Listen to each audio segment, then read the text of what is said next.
Thank you for joining us here. I'm Linday McCoy. It is Black History Month, and this month we're taking a deeper look at the politics of being African American, some of the factors that don't always get the headlines or the local news coverage or the national news coverage. And so we're going to start to peel away some of the layers, some of the messages that get lost, and the important issues. This is a special edition of the 21 News Political Panel, and joining me here, three very well-known guests locally.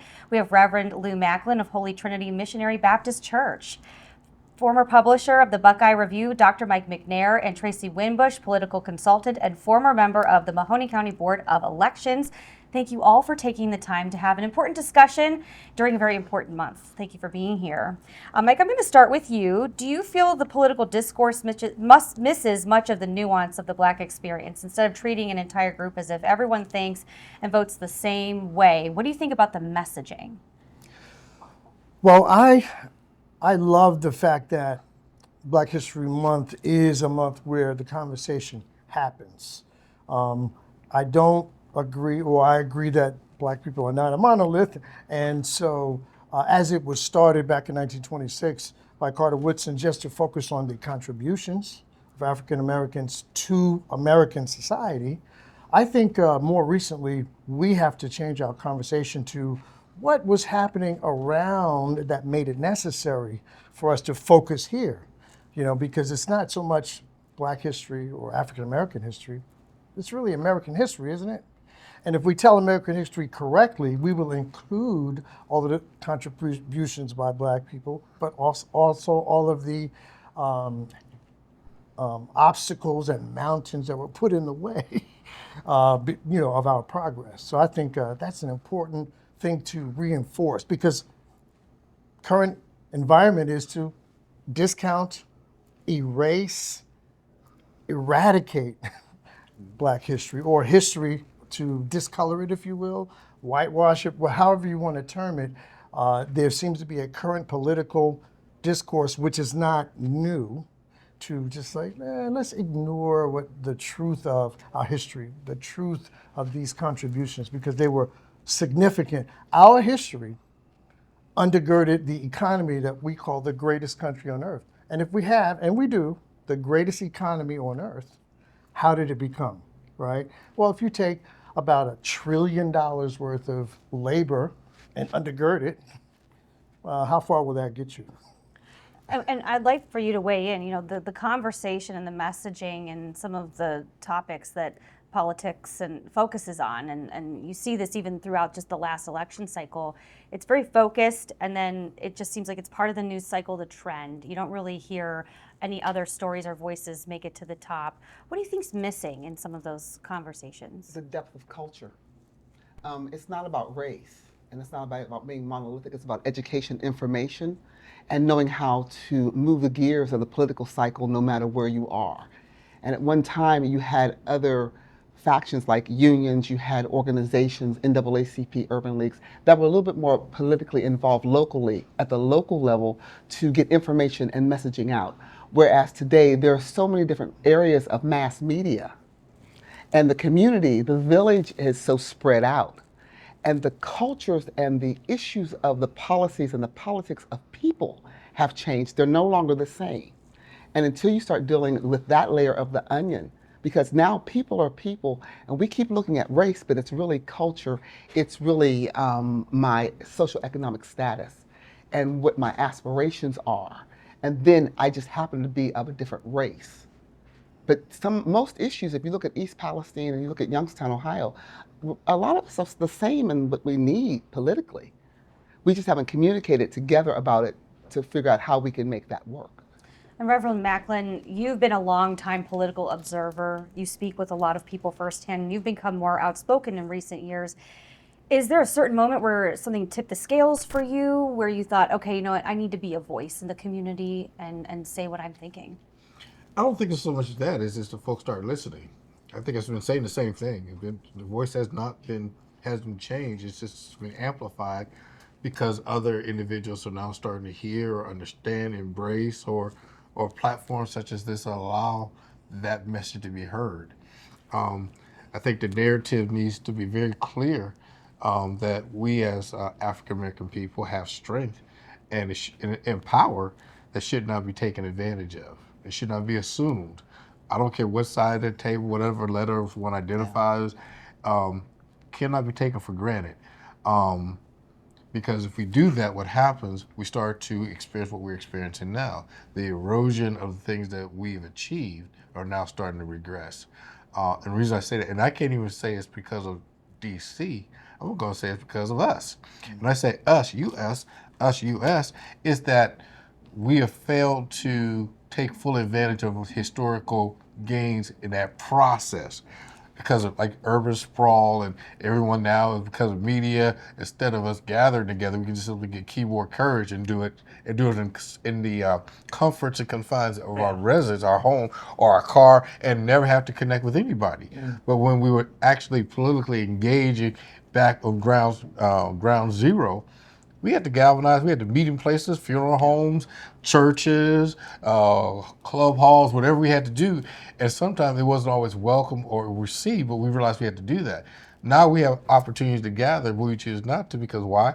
We have all these little things called media opportunities that cause a disconnect when we should be really intersecting. And the erosion of the media in that regard, and also the unions, kind of at the same time, where you're seeing changes, but also the less union representation. Let's say at the local level, we've seen that dwindle quite significantly from our past. That this area used to be a major hub of local union representation. What are the stories and the types of issues and concerns that people have in their homes that are not coming out to light, that aren't getting the attention the news is covering, that build up to where people are now, where they're maybe voting a different way or they're not involved in the community and getting the message out? If I may, this has been my frustration. Folks, individuals, community want people to serve, but they don't want to be servants. They want everybody to do the legwork, do the footwork, and they have no obligation or responsibility. Until we have a collective sense of ownership and responsibility, folks will always try to deviate or just simply defer, deflect to other folk. We have to assume responsibility for ourselves, and that's my biggest frustration of trying to get folks to understand. When they say, well, Reverend Mack, you go out for, no, you go with me. Right. Stand with me. This is not just send somebody ahead and we'll catch up, or we'll just simply be on the sidelines. It's all hands on deck. And you're looking at resources. I mean, you're looking at time and the family life and the economics of life right now and education and knowing how to engage effectively without putting all your time in. And then there are so many distractions. And so it's very, very hard to prioritize what's going to be important for me today, even though my politics are highly important to my life. But my family and my work and my job and my kids, getting them engaged and not having so many distractions to get other things done, but focusing in on the tough job of politics. Because politics is a tough job. It's a lot of work, too. A lot of work. Stay on that topic with you, Tracey. You're a longtime Republican. You've joined us here on the political panel in the past, and you've taken a lot of different views, maybe opposing other Black voters. That said, you've also been an independent voice who's not really lockstep with any certain ideology. You have your own independent voice. You do take your own risks. It comes with culture. You have to stand by what you believe, but you have to know what you're in. And when it comes to politics, people don't realize that the parties are private clubs that use the political system to engage in the political process. And you vote for that political club, but you're really might not be a part of it. So the question is, how do you become a part of the club that you actually are participating in when it comes to Republican, Democrat politics? What do you make of the current climate? Do you think we're seeing a shift? I think we're seeing a rattling. No party is its original party, and it has no identifying markers now. Because of that, people don't know where to go. And the mass media has not informed and or educated people on how to engage in the political process so that your voice is heard in policy. See, we have to understand how to get policy, because it drives the country. But if you're talking about the social issues and not the policy that drives the social issues, and you don't know how to participate in it, then you are just going there and voting as a person that goes to the dance but doesn't participate. And I'm wondering, you know, Mike, maybe jump in here. What do you think is happening with the political climate within the African American community, and then, you know, within different age groups? It almost seems as if maybe some age groups are, you know, they're teetering one way or another, or they're lost in what Reverend Macklin mentioned, which is the different way of handling media and communicating, which is not really face to face, it's with a device. So my perspective is this. Although things change in the proliferation of media and even the demographic shift with so many people receiving their news in silos now, what has not changed is what's underneath, right? So let me just say the elephant in the proverbial American room is the white supremacy that undergirds all of it, right? Because that's what's driving policy, politics, and resources to whites, right? Now, we don't like to say it because, you know, when you say, it's almost like Black history was cool, but when we started saying, what about white privilege and white fragility and whiteness, people kind of bristle at that, and they're pushing back and saying, oh no, that's racist or anti-racist, right? But it is underneath all of it because the resources, I quoted a number of $1 trillion earlier, so when we quantify in 1860, the value of the property that was in the bodies of African people was about $4 billion. But that was a snapshot in 1860. In today's dollars, that's 1.2 trillion, and that's just the labor, not the land. So today, we deal with issues of wealth gap, education gap, you know, income gap. All of these gaps can be traced back to our American history, and not knowing it now. Oh, why did we get here? So we're fighting or trying to understand, you know, why is this? And oh, it's the family. Oh, it's the education. But guess what? But is it My like- family, if my family got the, you know, couple of million that, you know, others got, then the legacy of generations would be different. But let me ask you, is it white superiority or is it economic inferiority? Because money exposes everything, but it doesn't always make everything better. We make more money now than we've ever made before. But the problems that we have that are internal that we can fix, we don't fix because of the superiority within our own. See, I've got to come home and teach you how to read if I learn how to read. But you got to respect that I can read now.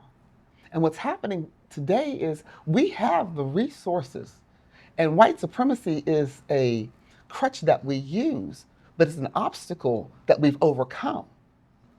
So now the question is, how do we use the tools that we have in our toolbox to move society as we should? So I see you've been reading Judge Supreme Court Roberts' Supreme Court decision that says we've overcome. No, when I Because say he overcome, said, no, well, he said, you know, we don't need affirmative action. We don't need these laws that protect black votes anymore. He said that 10 years but ago. I don't need, it's not Now, the you law. say we've No, I'm not overcome, saying that we right? don't need the laws that protect black votes. We need the laws that protect all votes.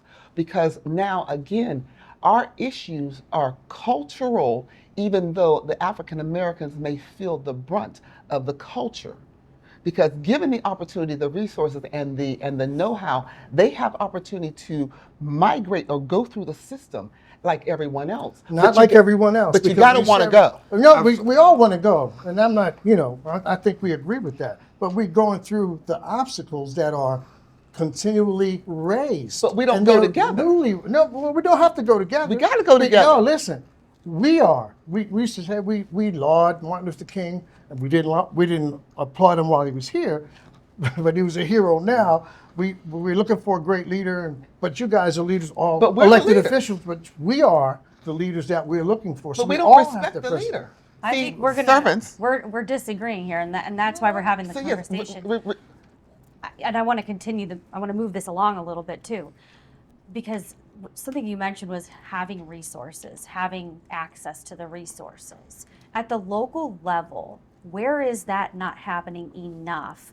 And maybe Reverend Macklin, you could chime in, because let's just step away from the national and look local. It's local. Because a lot of things are here at home in our own backyard, in our own households. Who's not holding up their end of the deal in the community within the greater Youngstown area to help people, like you said, join them, get off of that one lily pad and jump to the next one? What's the holdup, and what are some of the obstacles that we don't know about that people are dealing with? Let's deal with the reality. When folks start, we get buzzwords and we run with them, and that becomes the new cliche. They were talking about food deserts. Youngstown's a food desert. It's a desert. Have you ever been to a desert? A desert lacks more than just food. It lacks resources of all types. Our banking institutions moved out. That's a desert, economic desert. You cannot, except for major banks, the bank corporate offices downtown, you can't access. You can't do your neighborhood banking. You can't do your grocery shopping. The products and the services and the skills that we need in our community have literally been parceled out to other parts of the community, urban sprawl. And we don't want to admit it, but the suburbs was created as a project. It doesn't sound as sexy as low income subsidized housing inner city, but it's a project. It's subsidized because of why the government funded, put their resources to build the infrastructure to build those outlying areas. It's a project. And black people were excluded. And they remained and brought and it took the crumbs that were left and tried to literally make a loaf out of it. And while other communities continue to take their wealth and divest from the very community, and they wonder why African Americans and those of brown and inner city are still struggling, it's because the resources, even the policies and infrastructures that was set 10 or 15 years ago have implications. Tracey said it well. It's about not just about the practice, but the implementation of the policy. Remember when they shut off the plaza down here? And everybody went where? Rolling out to the mall. Yeah. Hello, they literally choked it, killed it, and now we're trying to reinvent. We do dig it up and say, let's go back to what we used to have, and hope that we can recreate what we lost. But this is the issue. The world is now changing, and it's changing very rapidly. But because of disservice and underservice, we're slower than the changing world. Who are we? So Well, when I say we is urban and inner city, because I've come to the realization that even though we are of different races, a lot of us have the same issues. They keep the people separate so that they don't come together to overcome society. Because when we look at the rural areas in Appalachia, and Youngstown is a part of Appalachia, and you look at Youngstown City, the numbers and the issues that they're having are the same, and sometimes Appalachia even has it worse off when it comes to technology and when it comes to services. But they don't qualify for DEI. So they won't be cut off. But, So they'll get the resources. Let me say this: that we I am a passionate supporter of DEI, but I'm not so compassionate with DEI because it becomes a crutch. I don't want you to hire me because you need to. I want you to respect me because of who I am and my knowledge base. And you know what? That absolutely should happen. And when I say this, I have to demand respect. And what's happening is when you look at the marginalization of people, it's about resources and being in the room. If you have the resources and the money to be in the room, you can be in every room and you can command the attention that you get in the room. What happens is I don't have disposable income to give the money to the resources that need to have it to put me in the room to give me a voice. See, my gift makes room for me if I got a gift to bring. But if all I got is a chicken sandwich, they're going to keep me outside. No. There's still disparity. My zip code is 44505. And it sounds really wonderful until I talked to my insurance agent and they asked, is that Youngstown or Liberty? Because why? My insurance rates, if same zip code. Redlining. But if Redlining is still there. But if it's in Liberty, my rates go down. So know that But again, it goes back to access. Who cut the lines? Who put the numbers in? Who puts the red lines in? Because we don't. The decisions are made in rooms that of wealth and people of power that we are not in, and they are still all white. Now that's They're not all like an white issue males. to me. And the reason why they're all white males is because I can't afford to be in that room to make my voice heard. And if you had more money, you'd be in a room?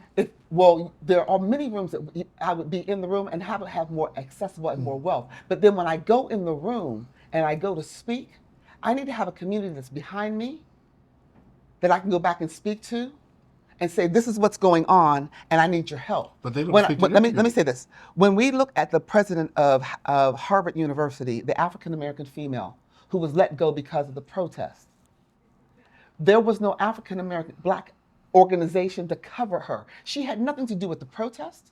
She had nothing to do with the Palestinians. She was the president of the university.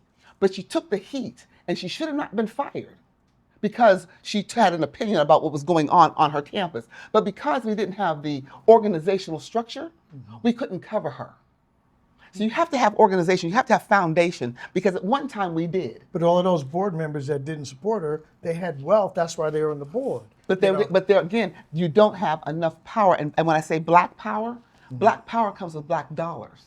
And if black dollars are only using it on athletics and not using it on politics, that's why we have more weight in our athletics than we do in our politics. Well, If you could go and weigh in on the DEI initiatives at any level, what would you ask them to change to maybe make it more relevant or relevant? Cut everybody else out. Oh, okay. or treat everybody fairly. Because when I say DEI, Right. Affirmative action. Affirmative action was about African American people, and then it became about women, and then it became about minorities, and it became about everyone. Okay. If you want to talk about people of color, see, I don't know the difference between white, European, Hungarian, German, but when you see black, you see black. And I need to be identified because I speak the same language, I still have different issues. And so I need a DEI that's just going to speak to the issues of black, not black and LGBTQ, minority female. Everybody comes a part of the DEI process, and then we say, oh, it's about you. I know. If you're going to make it designated and say it's going to be about black people and let me have my identifiers and let me be successful and give me what I need and respect, but don't include the whole basket and say it's about you and then I fight for it and you get all the benefit. And remember, the reason affirmative action exists or DEI exists, But that's different. they are married together with CRT, and even though they're all different. But again, right? critical race theory, if you're looking at all those things, but again, we're talking about race. All I need for you to do is respect me as a black female and give me access like everyone else. Nah. That's what you want. What? That's what America I need more should than do. that. Yes, you do. What else I need? Yes, you do. I need more hands up. No, you need access, and you need the opportunity, and you need to be able to do what you do without it being questioned, challenged, or even evaluated as having to be compared to or comparable to, because they surprise you able to rise to that level. But that comes from when you become great. No one questions Michael Jordan and his greatness. But not everybody's a Michael Jordan. But we are in business. Not everybody can be a Michael Yeah, Jordan. but But I sports- can't be at my I can't But be we all at can be who I we can't be are. at my job. I can't be Michael Jordan on my job. You could be, but you but- got to give me respect and pay me when I do it. But for the mo- remember, you got competition. For the most part, sports is clearly a meritocracy. You could shoot more baskets or do more things physically. It's clear. But in everything else, there's this. You have Pete Hegseth being his resume compared to the previous Secretary of Defense is like. You don't compare like, resumes. well, It's about yes, you do. administration. Yes, you no, do. Yes, you not do. not when it comes to administration. Not when you're white. You don't have to. And that's the No. thing. That's why DEI was Listen, so when important. you are, if I am the president of the United States and I choose my cabinet, it's my prerogative of who I choose. That's true. And But I should not have to have the same one that you had because you must want something different because you voted differently. clearly you want something But different. we keep but on don't- comparing No, but- Hegseth with Tracey Winbush, and you should not do that.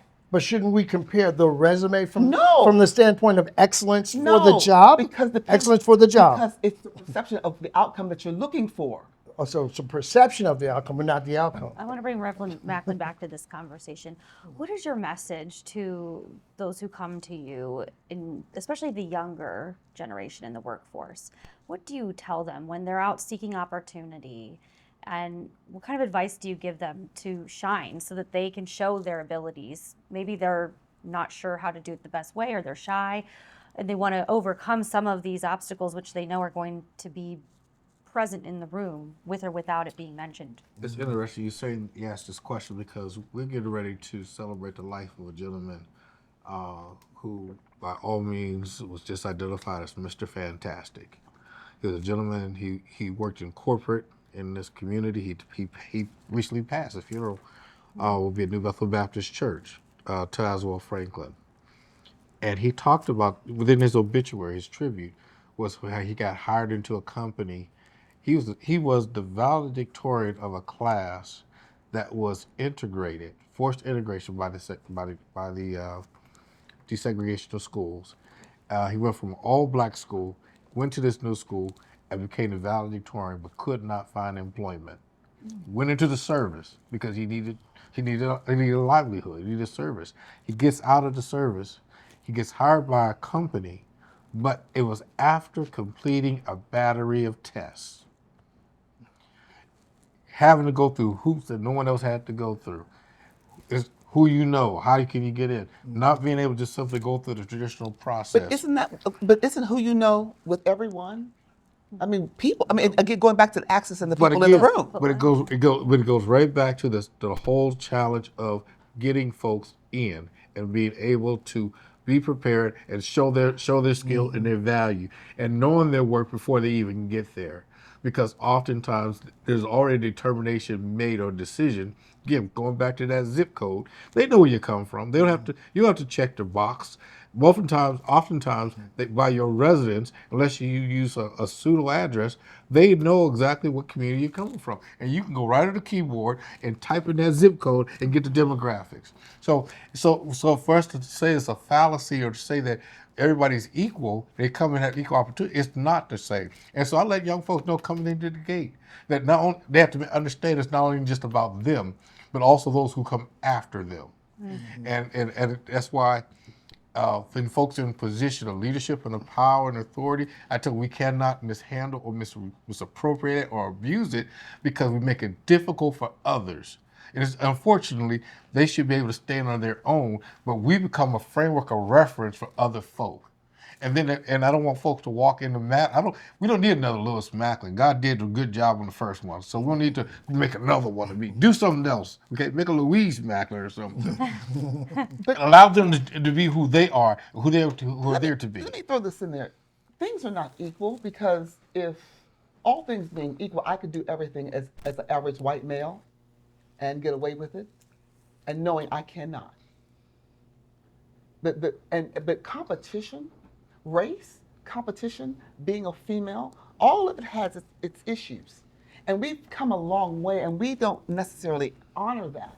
Because one time you went to work and couldn't do a good job because of the politics, and you didn't want to make the other people look bad.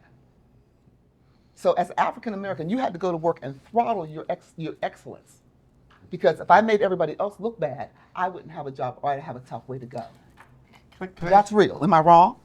Can I put something out here that's Sure. very, and y'all can quote me on this, and I'm just getting ready to say I'm going to put it out there. You know who the greatest benefactors of DEI and affirmative action have been? White women. No. Who? White men. Because they're the ones that ultimately control that whole system, that whole circuit. They give access to whoever everybody else gets in there. And they don't want to say that. We don't want to, but that's who benefited the most. That's why it existed. Is there a benefit because they become gatekeepers. And those gates are continually closed. Here we are in Youngstown. Youngstown, Ohio has about 60 organizations. I know of several who have endowed scholarship money for African American students. Mm-hmm. We all got a letter from university saying, you know what, because of DEI and anti-affirmative action, we have to scrub our website of any mention of race. And we don't want to thwart the intention of you helping Black students, but we have to do it another way.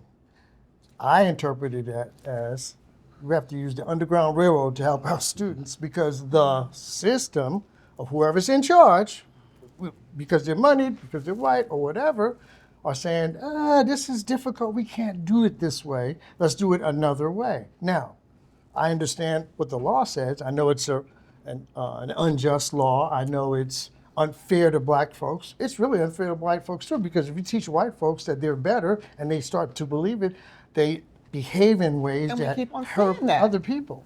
They're They not. believe. People are not better. People are people.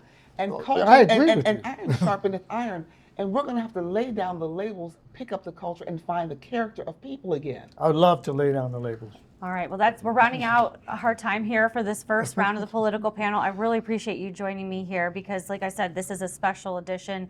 This is Black History Month, and we want to make sure that we learn a lot more. I think we had a deeper conversation here than we have in the past, and that's what we want to do here is open up the microphone to hear, some of the frustrations and some of the maybe ways that we've moved forward. So thank you so much for being here.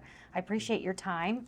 All right. And if Thank you want you, to watch, Lindsay. absolutely. If you want to watch the full panel in its entirety, you can find that on the 21 News app and also over on our YouTube page. Just click subscribe and you can watch it there. Thank you so much for joining us.